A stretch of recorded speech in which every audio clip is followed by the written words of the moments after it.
En fait, je reviens au monsieur Antoine. C'est pas facile au Cameroun de travailler en groupe. J'étais à l'IAI, je suis sorti avec le diplôme d'analyse concepteur des systèmes d'information en 2004.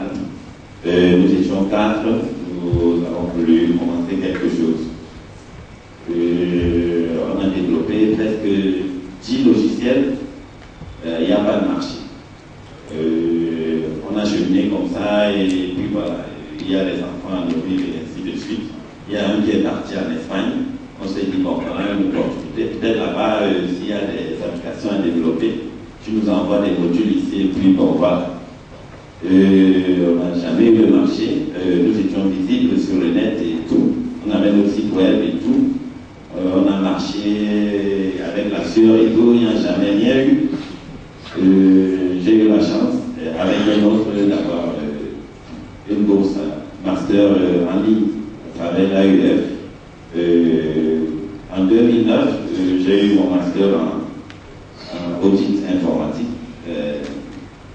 Et on a finalement ouvert la structure en 2009. Et depuis 2009, là, audit et sécurité des systèmes d'information, c'est carrément une nouvelle science. Donc, on fait un peu dans la gestion des connaissances, dans les solutions web beaucoup plus basiques et tout. Personne ne sait ce que c'est, audit informatique. On connaît les audits financiers, mais on ne sait pas ce que c'est. Et puis, bon, voilà. Depuis 2009 que la structure est là, j'ai eu un seul marché à travers la proximité, je peux dire, que je n'ai pas pu livrer parce que c'était justement la proximité.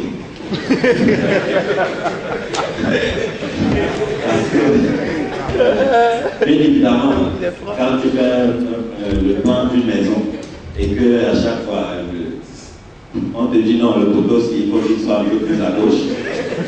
Quand tu as un certain niveau, bon, il ne sait pas qu'une fois que tu déplaces le poteau, et c'est toute la structure qui est normale. Et une autre fois, non, c'est beaucoup plus à droite et tout, donc c'était trop compliqué. Donc c'est juste pour dire, c'est pas facile. Déjà, le fait d'être ensemble, c'est pas facile au Cameroun. Et il y a trop de compétences au Cameroun, vraiment, je le confirme. À l'AEF, j'ai découvert qu'il y a plus de 80% de demandes de bourse pour toute l'Afrique. C'est les Camerounais. Et malgré les quotas mis à appliquer, il y a plus de 50% d'étudiants camerounais qui sont quand même sélectionnés parce que c'est des projets qu'on dépose et tout et tout. Mais c'est difficile de travailler ensemble au Cameroun, avec les Camerounais, c'est très difficile. C'est très difficile d'avoir un marché au Cameroun. Le frère parlait tout à l'heure de son logiciel, qu'il a développé un logiciel avec un programming. Je voulais dire qu'on ne peut pas produire et vendre en même temps. Ils ont été des bons producteurs, mais ils ont mis sur pied un produit.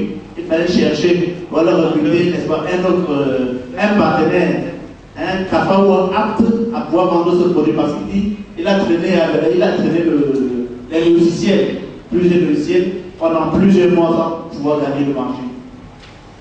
Bon, moi, j'ai eu la chance que je travaillais entre-temps, je ne peux pas démissionner comme le monsieur. Et les enfants. C'est un peu ça, c'est juste mon expérience que je voulais partager. La dame m'a parlé de, c'est vrai, n'est-ce pas, des Africains, la diaspora et tout. Et on se rend compte qu'il y a un problème. Les jeunes de la diaspora ne veulent pas prendre le risque. Les gars s'imagine rentrer au pays, le niveau de vie qui va changer, tout le luxe, personne ne veut vraiment prendre le risque. Et tout à l'heure, même un frère local tout à l'heure, il a dit, il veut bien, il a des enfants, il ne veut pas démissionner comme le frère a fait pour créer son entreprise. Et c'est ça le problème. Il faut prendre le risque. Parce que si on ne prend pas le risque, l'entrepreneuriat c'est une aventure. Et si on ne s'y lance pas entièrement, on ne peut pas. On ne peut pas.